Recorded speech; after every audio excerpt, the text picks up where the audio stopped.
1 Chronicles 16, and they brought in the ark of God and set it inside the tent that David had pitched for it. And they offered burnt offerings and peace offerings before God.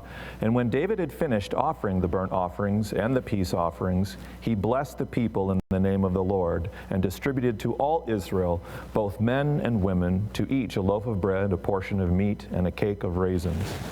Then he appointed some of the Levites as ministers before the ark of the Lord to invoke, to thank, and to praise the Lord, the God of Israel. Asaph was the chief, and second to him were Zechariah, Yael, Shiramoth, Yehiel, Matthiah, Eliuyav, Benaniah, Obed-Odem, Obed-Edom, and Yeiel, who were to play harps and lyres. Asaph was to sound the cymbals, and Benaiah and Yahaziel, the priests, were to blow trumpets regularly before the ark of the covenant of God. Then on that day, David first appointed that thanksgiving be sung to the Lord by Asaph and his brothers. Father God, we thank you for this portion of your word, and as we look at the song of thanks, the psalm of thanks that David wrote, that you would help us to learn how we can apply your truth to our lives. We can look to David as a model of how we should give thanks, how we should honor you, commemorate the many deeds that you have done, and to always bring glory to your name. Thank you for the opportunity that we have to study your word this morning, and it's in your Son's name we pray these things. Amen.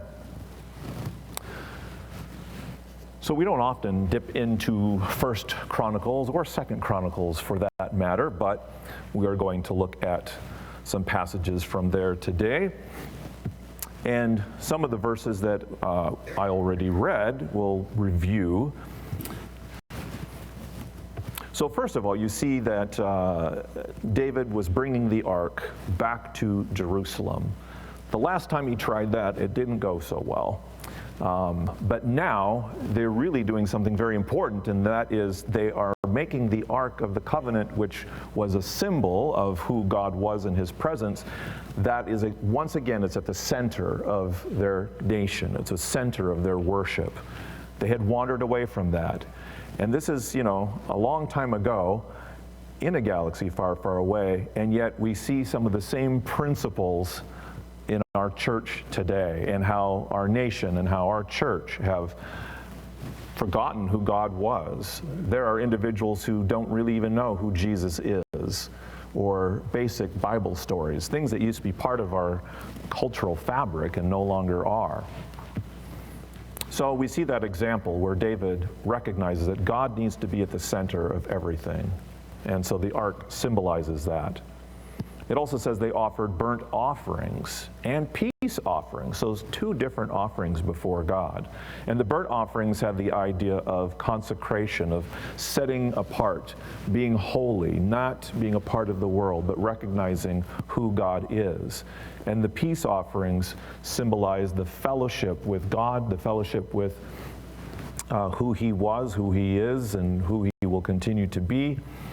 And even fellowship one with the other. When they would have these sacrifices, they would also partake of them. So it wasn't someone bringing their, famous 9-noodle casserole, but there was an opportunity for the congregation to get to know each other. I got to say, that's been one of the real cool things out of many this last week with Operation Christmas Child is getting to know some of you in a different way, and just having those opportunities to fellowship. Haven't been always tons of opportunities to fellowship because we've been pretty busy, but even interacting, with folks coming in, dropping things off, it goes back to the universal church. And how amazing it is that we can go anywhere on the planet, and when we see someone who shares that same faith, we are brothers and sisters in Christ, and we have so much in common. So it's been really awesome to have people come in, some who may be of faith and maybe not. In fact, Tony I don't think that was your original role, but you've become the PIC, the prayer-in-chief, and praying with people. Have you had anyone where you've asked, could you pray over the boxes? Have you had anyone say no? There's a couple of people who just, they didn't have time, so they walked. They didn't have time, okay, so, but it's, yeah, and what I've witnessed is not just, oh yeah, but they've embraced it, like, oh wow. And I know many of them have said, wow, we've already prayed for this box, it would be great to pray for it again. So it's been cool. Probably my favorite moment is, I don't know if that was on Monday, but we had a mom come in late with her 2 little boys, and they were just, was that Tuesday? Yeah. They were cutie patooties.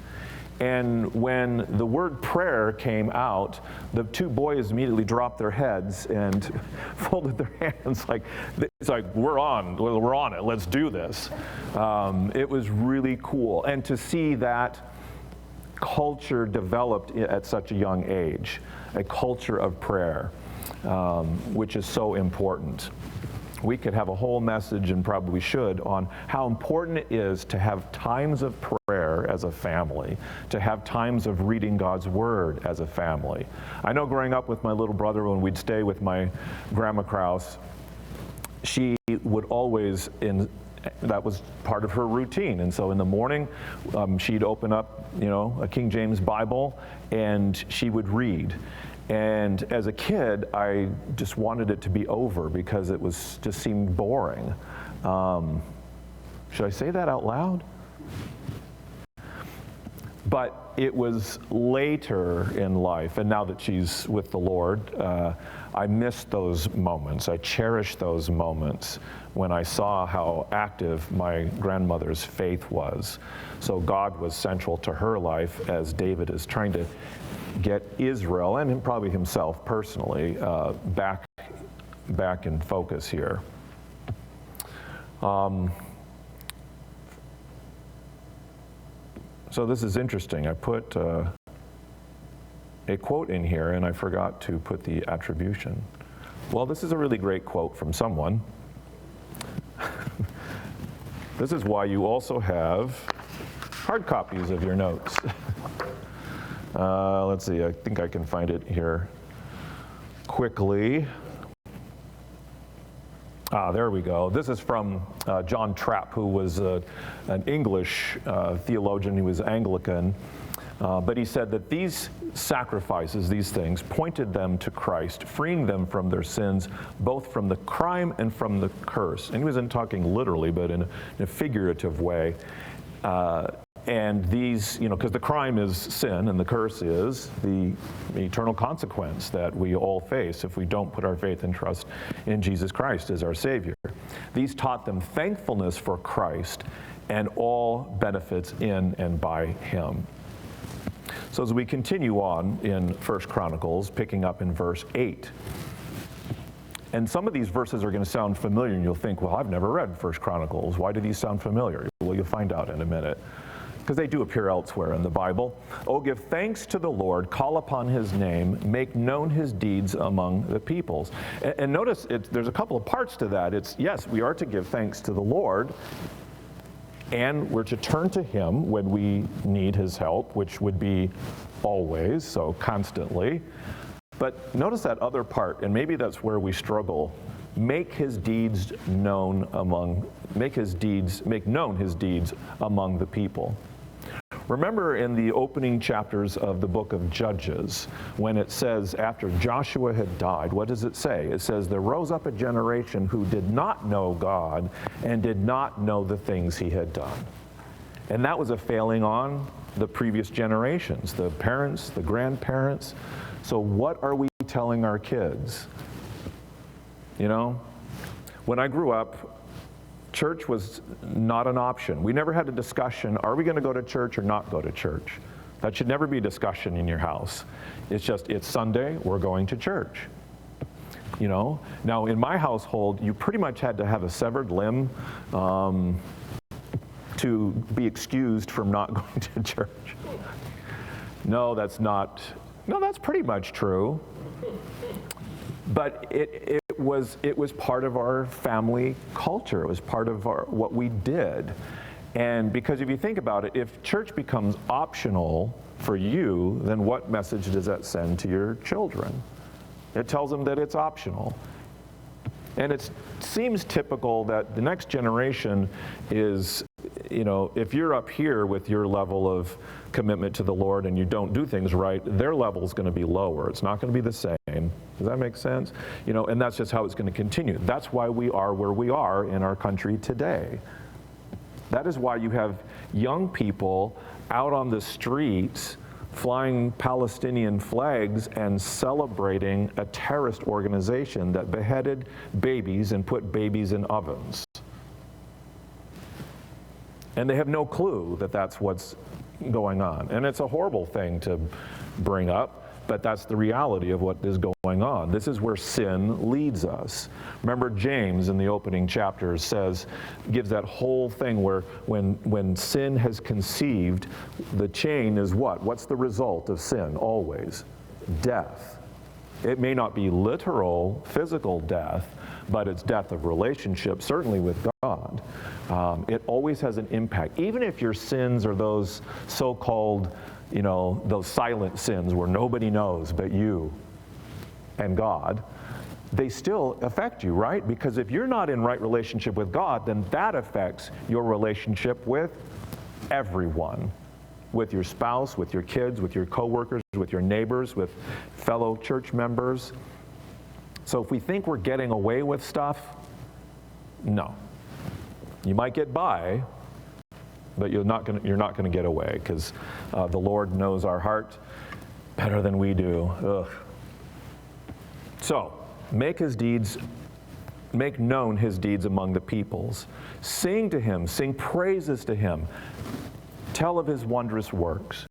Now, some of you are fantastic singers. Some of you should never be heard. Even your shower cringes when you begin singing. And yet, we're commanded to sing to him. Even Bill Mattson. That's right. And he does. So if your singing could be considered a terrorist action, then you can certainly sing in your heart. And yes, we often talk about making a joyful noise. That's okay. Sing loudly, sing off key, it's okay.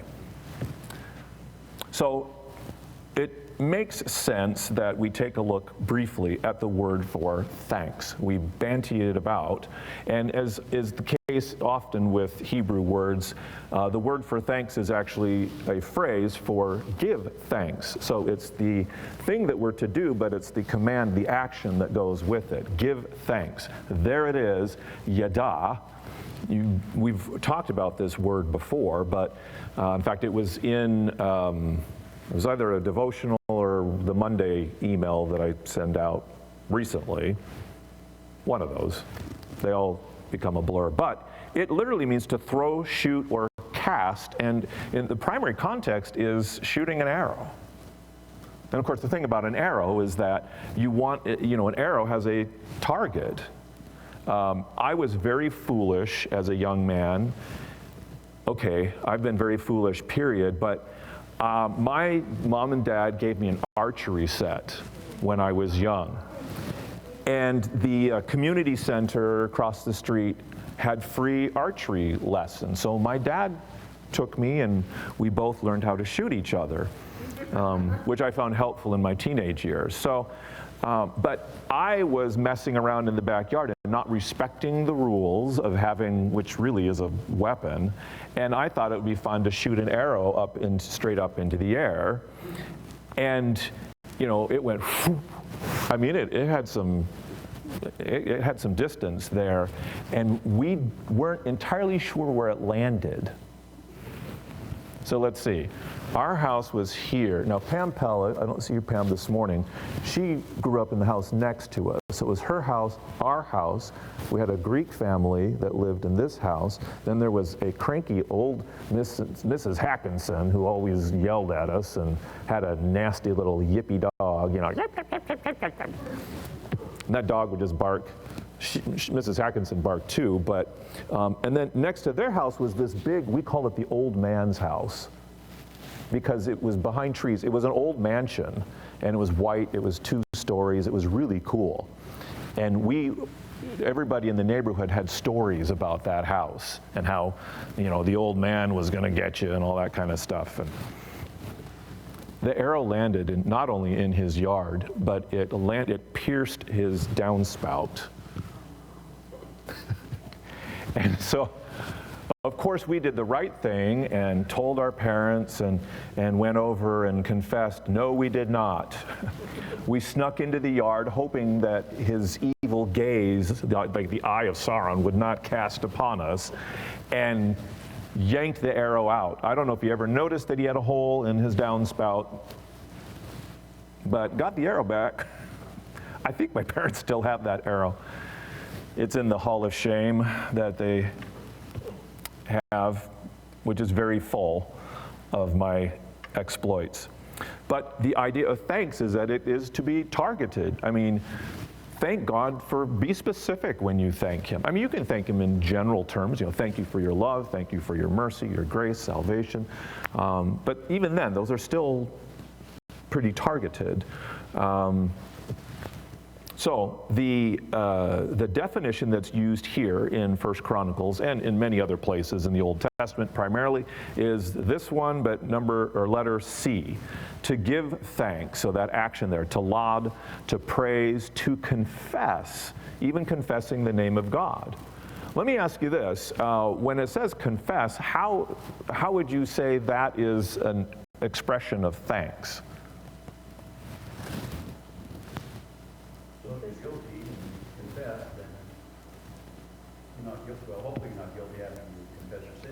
Right? Okay. You're acknowledging God already knows it. Yeah. You're acknowledging God. Okay, God, I know I did wrong. Yeah. Yeah, James? There you go. Absolutely. We're thankful for salvation. Thank you. In fact, when we confess our sins, in fact, I think we could quote 1 John 1:9 together, could we not? Ready? If we confess our sins, He is faithful and just to forgive us our sins and to cleanse us from all unrighteousness. So when we confess, which is see it as God sees it, we should also be thanking Him. It's like, Lord, I was wrong, I did this, you said not to, I did it anyway. Give me the strength to not do it again. Thank you for forgiveness. Thank you for Jesus and His death on the cross that purchased salvation so that I don't have to pay the eternal penalty for that sin. So that's where that confession can be a moment of thankfulness. And as Norm put it, then you're acknowledging guilt, and then that guilt, you shouldn't feel guilty. Now there's a little bit of shame is a healthy thing. I think we need more shame in our culture today because there's a lot of people doing foolish things, and they should be embarrassed, but they're not. They're flaunting stupidity. I said stupid again. Is that okay? All right. If I get Kathy and Morgan and Deborah all nodding in unison, then that's like the trifecta of wisdom and awesomeness. So. And Morgan. So, Kathy and Deborah, I'll let you duke out who's wise and who's awesome. So where was I going with that? But guilt is not from God. Guilt is from Satan. Guilt is Satan he's reminding you of your past. He wants to make you feel so guilty that you're ineffective, that you just give up. It's like, you know what, I've already messed up, why bother? Jesus, on the other hand, says, I came, I cleansed your sin. Again, back to 1 John 1:9.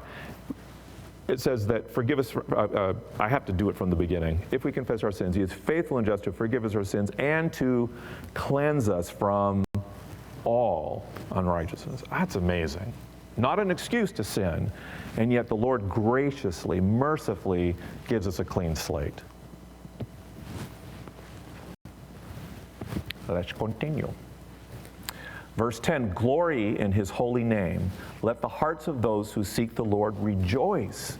Seek the Lord in His strength. Seek his presence continually. Now, those verses may sound familiar because we covered them last week when we talked about seek and seeking God, seeking his will. And these are commands that we are to seek the Lord, seek his strength, seek his presence. Remember the wondrous works that he has done, his miracles and the judgments he uttered. O offspring of Israel, his servant, children of Jacob, his chosen ones, he is the Lord our God. His judgments are in all the earth.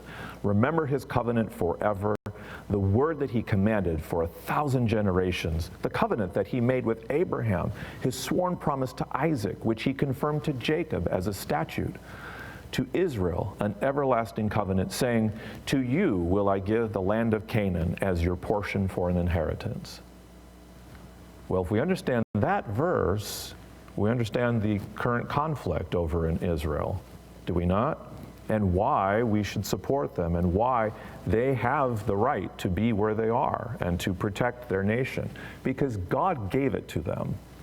So the Palestinian argument is not with Israel, it's with God.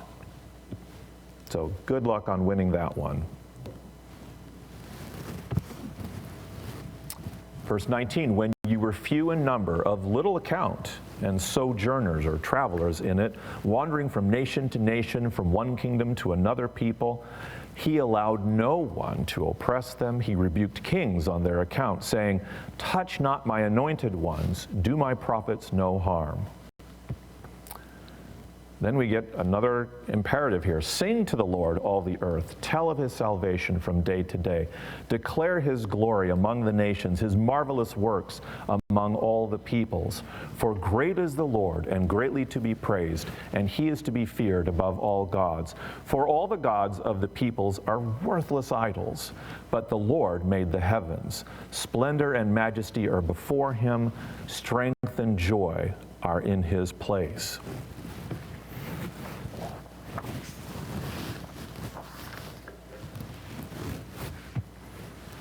In verse 28, ascribe to the Lord, O families of the peoples, ascribe to the Lord glory and strength. Ascribe to the Lord the glory due his name. Bring an offering and come before him. Worship the Lord in the splendor of holiness. Tremble before him, all the earth. Yes, the world is established. It shall never be moved. Let the heavens be glad, and let the earth rejoice. And let them say among the nations, the Lord reigns. Actually, let me just...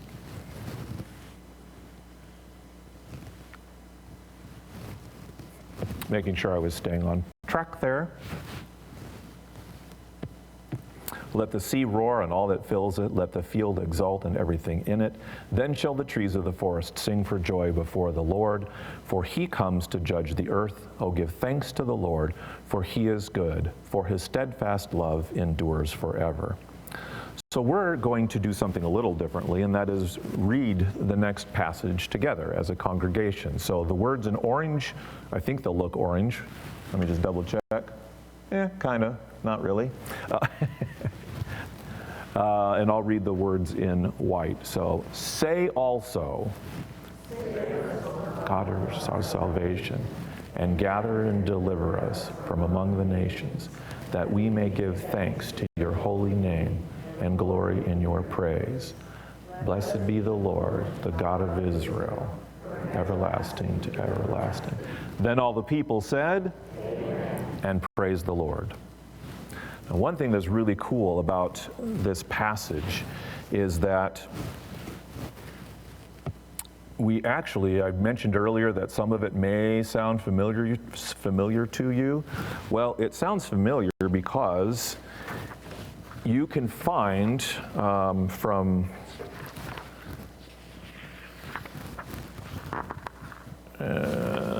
this is where excuse me just one moment as I find my notes.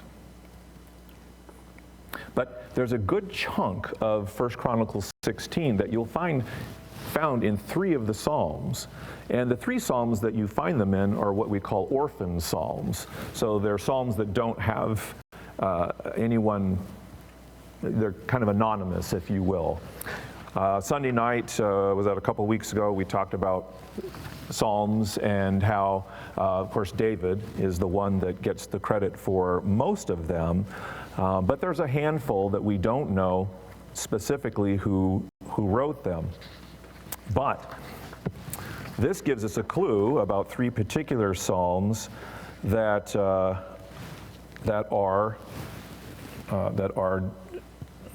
written by David. And so those Psalms, I must have deleted the slide inadvertently because it's just not on here. But that's why, again, you have printed notes as well. So, the first, if you want to call it movement, which would be verses 8. Let me get over to verse 8. Oh, give thanks to his name, call upon his, oh, give thanks to the Lord, call upon his name.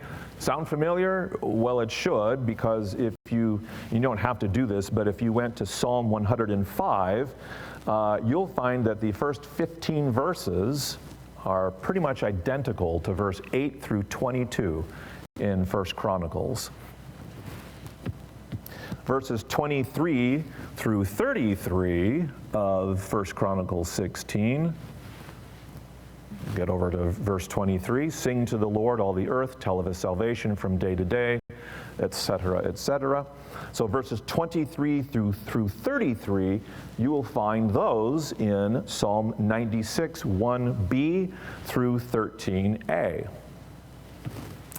And then the last few verses, 34, there's 34, through 36, oh, give thanks to the Lord, for he is good, for his steadfast love endures forever. This one's interesting because it's from Psalm 106, but you basically have to piece it together from verses 1, verses 47, and verse 48. So that gives us a hint that David is the author of those three Psalms, because we find those words here in 1 Chronicles. And this is a psalm, really. There are psalms outside of the Psalms. We find them in Hezekiah has one, Habakkuk has one, so we find them occasionally throughout Scripture. But here's another spot in 1 Chronicles 16 where we see a psalm that is there.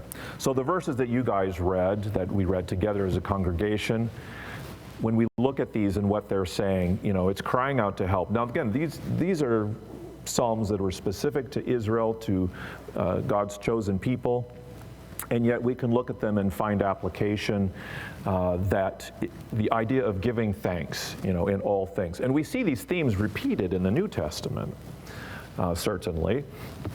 In fact,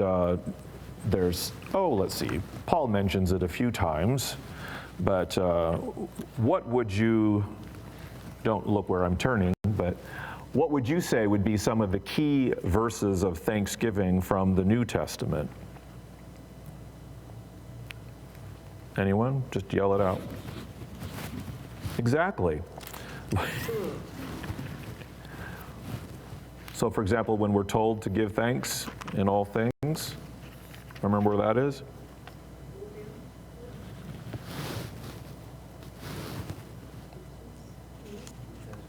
It's in the New Testament. Thank you, Norm. Appreciate that. You are so correct. Right?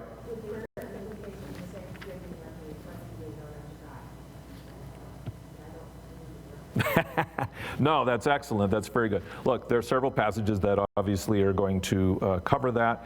I think of 1 Thessalonians 5, when it says in verse 16, rejoice always, pray without ceasing, give thanks in all circumstances, for this is the will of God in Christ Jesus for you.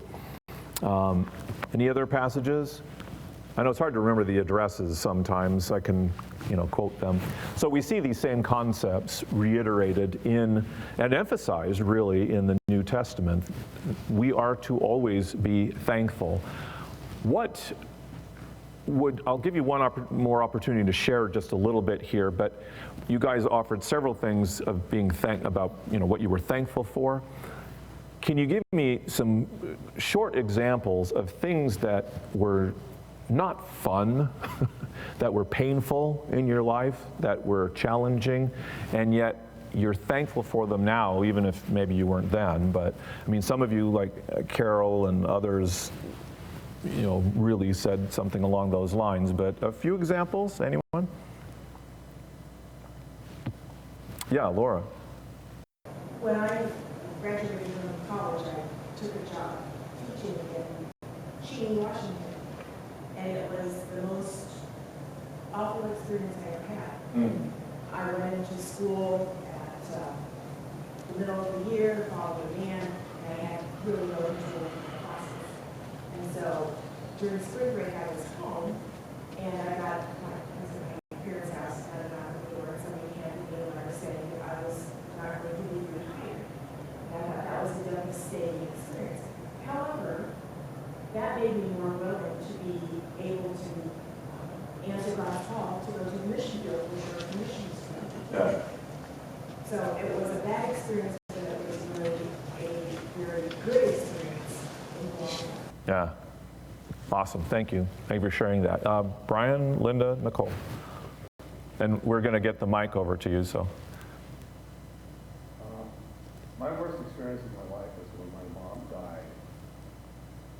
I knew God through the Old Testament, but there was not a close relationship. And then when my mom died, I was in deep depression. And it seemed like everything was dark, and I was carrying a backpack full of sorrow, and anger. But through God's providence, the lady who witnessed to my mom was a Christian. She accepted the Lord, and then she spoke to my sister, and she became saved. And then she spoke to me, and I spoke to my grandmother, and she accepted the Lord Jesus Christ. Through all this anger and darkness, where I was really at the lowest end of my life, there was no reason to continue on. God came in my life and saved me. Yeah. And removed all this anger and brought me to understand what his purpose was, and not to give up so easy, that he is with me. So it just led to the next step, and those steps have brought me here, and he's brought me where I am now. Yeah. He's been with me the whole way. That's awesome. Thank you. Linda.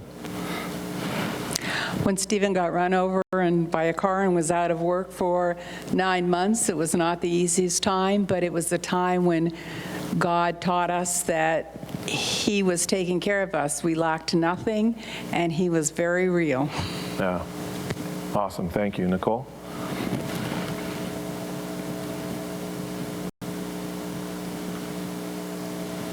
When my Nana passed away, that was incredibly painful. She was basically my mom, so it was like losing a mom. Someone who started taking me to church and is highly responsible for my salvation and just encouraging me in that direction. And when I had nobody else in my family that was a believer, she was the only one I could talk to. So it was just so hard, but yet I would go through it again because there was a lot of peace in her going to heaven, but also just giving all that pain to the Lord grew me closer to him. Yeah. And it's amazing how the Lord uses our pain and suffering that we just think is so unbearable, but yet it's not too big for God. Absolutely. Thank you. Well, let's close with what we read a little bit earlier. Blessed be the Lord, the God of Israel, from everlasting to everlasting. Then all the people said, Amen. And praise the Lord. Let's do that now as we turn things over to Morgan in just a moment. We'll close in prayer. Father, thank you for all that you've done for us, the salvation that we have through your Son, Jesus Christ. We would be nowhere without him.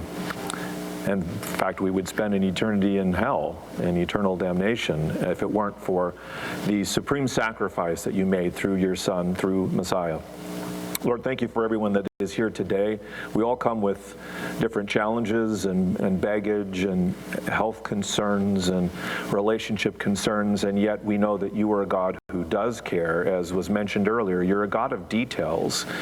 You're a big God, you're a powerful God, and yet there's the intimacy that we can have with you by studying your word, by talking to you through prayer, hearing from you through your word and through the Holy Spirit. Lord, may we be ever mindful of who you are and what you've done for us, and truly give thanks in all things. We love you and we praise you in Christ's name. Amen.